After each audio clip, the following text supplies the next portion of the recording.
तुम क्यों व्यर्थ में चिंता करते हो? तुम क्यों भयभीत होते हो? कौन तुम्हें मार सकता है? आत्मा ना कभी जन्म लेती है, ना ही इसे कोई मार सकता है। यही जीवन का अंतिम सत्य है। जिसने मन को जीत लिया है उसने पहले ही परमात्मा को प्राप्त कर लिया है, क्योंकि उसने शांति प्राप्त कर ली है। ऐसे मनुष्य के लिए सुख दुख, सर्दी गर्मी और मान अपमान एक से हैं। श्रेष्ठ पुरुष को सदैव अपने पद और गरिमा के अनुरूप कार्य करने चाहिए, क्योंकि श्रेष्ठ पुरुष जैसा व्यवहार करेंगे तो इन्हीं आदर्शों के अनुरूप सामान्य पुरुष भी वैसा ही व्यवहार करेंगे। सफलता जिस ताले में बंद रहती है वह 2 चाबियों से खुलती है, एक कठिन परिश्रम और दूसरा दृढ़ संकल्प। मैं भूतकाल, वर्तमान और भविष्यकाल के सभी जीवों को जानता हूँ, लेकिन वास्तविकता में मुझे कोई नहीं जानता है। जो दान कर्तव्य समझकर बिना किसी संकोच के किसी जरूरतमंद व्यक्ति को दिया जाए वह सात्विक माना जाता है। जो पुरुष सुख और दुख में विचलित नहीं होता है और इन दोनों में संभाव रहता है वह निश्चित रूप से मुक्ति के योग्य है। कर्म वह फल है जिसे इंसान को हर हाल में काटना ही पड़ता है, इसलिए हमेशा अच्छे बीज बोएं ताकि फसल अच्छी हो। जो लोग भक्ति में श्रद्धा नहीं रखते वो मुझे पा नहीं सकते, अतः वो इस दुनिया में जन्म मृत्यु के रास्ते पर वापस आते रहते हैं। मेरे लिए ना कोई घृणित है ना प्रिय है, किंतु जो व्यक्ति भक्ति के साथ मेरी पूजा करते हैं वो मेरे साथ है और मैं भी उनके साथ हूँ। मनुष्य को जीवन की चुनौतियों से भागना नहीं चाहिए, ना ही भाग्य और ईश्वर की इच्छा जैसे बहानों का प्रयोग करना चाहिए। मनुष्य को परिणाम की चिंता किए बिना, लोभ लालच बिना एवं निस्वार्थ और निष्पक्ष होकर अपने कर्तव्यों का पालन करना चाहिए। जिस तरह प्रकाश की ज्योति अंधेरे में चमकती है, ठीक उसी प्रकार सत्य भी चमकता है, इसलिए हमेशा सत्य की राह पर चलना चाहिए। जिस मनुष्य के अंदर ज्ञान की कमी और ईश्वर में श्रद्धा नहीं होती वो मनुष्य जीवन में कभी भी आनंद और सफलता को प्राप्त नहीं कर पाता। जब जब इस धरती पर पाप, अहंकार और अधर्म बढ़ेगा तो उसका विनाश कर धर्म की पुनः स्थापना करने हेतु मैं अवश्य अवतार लेता रहूंगा। वह व्यक्ति जो अपनी मृत्यु के समय मुझे याद करते हुए अपना शरीर त्यागता है वह मेरे धाम को प्राप्त होता है, और इसमें कोई संशय नहीं है। जन्म लेने वालों के लिए मृत्यु उतना ही निश्चित है जितना कि मृत होने वालों के लिए जन्म लेना। इसलिए जो अपरिहार्य है उस पर शोक मत करो। वो जो वास्तविकता में मेरे उत्कृष्ट जन्म और गतिविधियों को समझता है वह शरीर त्यागने के बाद पुनः जन्म नहीं लेता और मेरे धाम को प्राप्त होता है। जो होने वाला है वो होकर ही रहता है और जो नहीं होने वाला कभी नहीं होता। ऐसा निश्चय जिनकी बुद्धि में होता है उन्हें चिंता कभी नहीं सताती है। अपने परम भक्तों जो हमेशा मेरा स्मरण या एक चित्त मन से मेरा पूजन करते हैं मैं व्यक्तिगत रूप से उनके कल्याण का उत्तरदायित्व लेता हूँ। जो कोई भी व्यक्ति जिस किसी भी देवता की पूजा विश्वास के साथ करने की इच्छा रखता है मैं उस व्यक्ति का विश्वास उसी देवता में दृढ़ कर देता हूँ। अच्छे कर्म करने के बावजूद भी लोग केवल आपकी बुराइयां ही याद रखेंगे, इसलिए लोग क्या कहते हैं इस पर ध्यान मत दो, तुम अपना कर्म करते रहो। मानव कल्याण ये भागवत गीता का प्रमुख उद्देश्य है, इसलिए मनुष्य को अपने कर्तव्यों का पालन करते समय मानव कल्याण को प्राथमिकता देना चाहिए। इतिहास कहता है कल सुख था, विज्ञान कहता है कल सुख होगा, लेकिन धर्म कहता है अगर मन सच्चा और दिल अच्छा हो तो हर रोज सुख होगा। क्रोध से भ्रम पैदा होता है, भ्रम से बुद्धि व्यग्र होती है, जब बुद्धि व्यग्र होती है तो तर्क नष्ट हो जाता है, और जब तर्क नष्ट होता है तब व्यक्ति का पतन होता है। अपने आप को ईश्वर के प्रति समर्पित कर दो, यही सबसे बड़ा सहारा है। जो कोई भी इस सहारे को पहचान गया है वह डर, चिंता और दुखों से आजाद रहता है। मनुष्य को अपने कर्मों के संभावित परिणामों से प्राप्त होने वाली विजय या पराजय, लाभ या हानि, प्रसन्नता या दुख इत्यादि के बारे में सोचकर चिंता से ग्रसित नहीं होना चाहिए। ना तो यह शरीर तुम्हारा है, ना ही तुम इस शरीर के मालिक हो। यह शरीर 5 तत्वों से बना है, आग, जल, वायु, पृथ्वी और आकाश। एक दिन यह शरीर इन्हीं 5 तत्वों में विलीन हो जाएगा। मनुष्य का मन इंद्रियों के चक्रव्यूह के कारण भ्रमित रहता है, जो वासना, लालच, आलस्य जैसी बुरी आदतों से ग्रसित हो जाता है। इसलिए मनुष्य का अपने मन एवं आत्मा पर पूर्ण नियंत्रण होना चाहिए। मनुष्य को अपने धर्म के अनुसार कर्म करना चाहिए।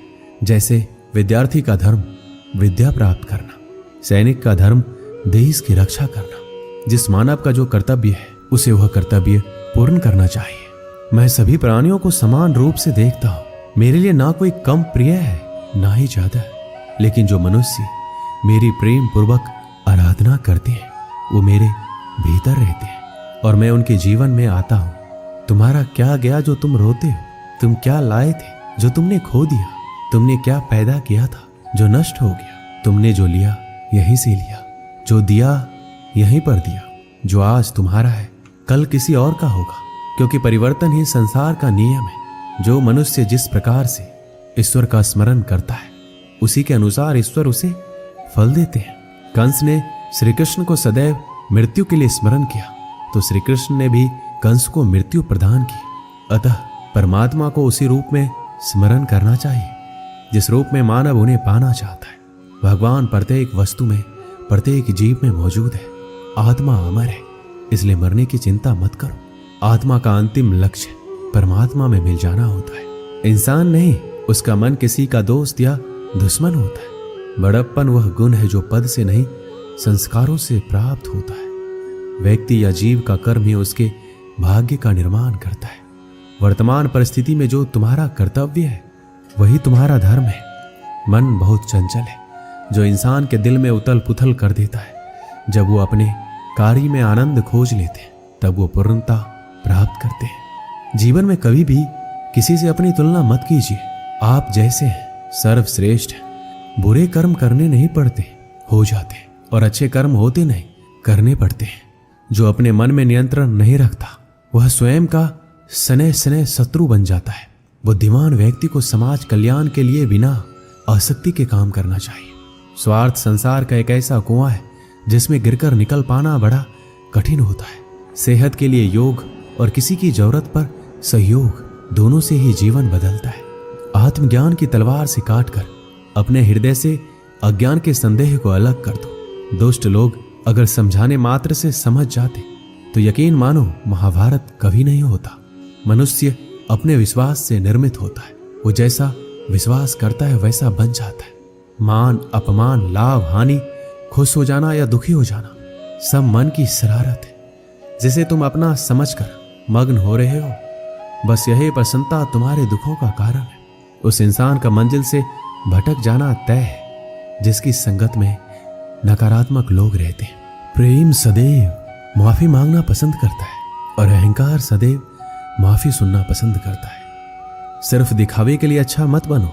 मैं आपको बाहर से नहीं बल्कि भीतर से जानता हूं। जो इस लोक में अपने काम की सफलता की कामना रखते हैं वो देवताओं का पूजन करते हैं। व्यक्ति जो चाहे बन सकता है यदि विश्वास के साथ इच्छित वस्तु पर लगातार चिंतन करे। शब्द उतने ही बाहर निकालने चाहिए जिन्हें वापस भी लेना पड़े तो खुद को तकलीफ ना हो। परायों को अपना बनाना उतना मुश्किल नहीं है जितना अपनों को अपना बनाए रखना होता है। इंसान की सोच ही सबसे बड़ी पहचान है, वरना दुनिया में एक नाम के अनेक इंसान हैं। मनुष्य का जीवन केवल उसके कर्मों पर चलता है। जैसा कर्म वैसा जीवन। मन अशांत हो तो उसे नियंत्रित करना कठिन है, लेकिन अभ्यास से इसे वश में किया जा सकता है। दिव्यता केवल शक्तिशाली होने में नहीं बल्कि वास्तविक दिव्यता दूसरों में शक्ति जागृत करने में। मन की गतिविधियां, होश, श्वास और भावनाओं के माध्यम से भगवान की शक्ति सदा तुम्हारे साथ है। जीवन में वाणी को संयम में रखना अनिवार्य है, क्योंकि वाणी से दिए हुए घाव कभी भरे नहीं जा सकते। जब हम स्वयं जीवन के शिल्पकार हैं तो चलो हम अपनी मुश्किलों को हराते हैं, जीवन में मुस्कुराते हैं। एक बार माफ करके अच्छे बन जाओ, पर दोबारा उसे इंसान पर भरोसा करके बेवकूफ कभी ना बनो। ना हार चाहिए ना जीत चाहिए। जीवन में अच्छी सफलता के लिए परिवार और कुछ मित्र का साथ चाहिए। शांति से भी दुखों का अंत होता है और शांत चित्त मनुष्य की बुद्धि शीघ्र ही स्थिर होकर परमात्मा से युक्त हो जाती है। अपनी पीड़ा के लिए संसार को दोष मत दो, अपने मन को समझाओ। तुम्हारे मन का परिवर्तन ही तुम्हारे दुखों का अंत है। यदि कोई व्यक्ति प्रेम से, भक्ति से पुष्प, फल, जल भी मुझे चढ़ा दे तो उसी भाव से उसे स्वीकार करता हूं। वह मेरा प्रिय भक्त होता है। उससे मत डरो जो वास्तविक नहीं है। ना कभी था ना कभी होगा। जो वास्तविक है वो हमेशा था और उसे कभी नष्ट नहीं किया जा सकता। अगर तुम्हें किसी ने दुखी किया है तो बुरा मत मानना। लोग उसी पेड़ पर पत्थर मारते हैं जिस पेड़ पर ज्यादा मीठे फल लगे होते हैं। इस जगत में मनुष्य भौतिक वस्तुओं का भोग कर सकता है। अगर वो चाहे तो सब कुछ छीन सकते हैं, मनुष्य कुछ भी नहीं कर सकता। अगर व्यक्ति शिक्षा से पहले संस्कार, व्यापार से पहले व्यवहार और भगवान से पहले माता पिता को पहचान ले तो जिंदगी में कभी कोई कठिनाई नहीं आएगी।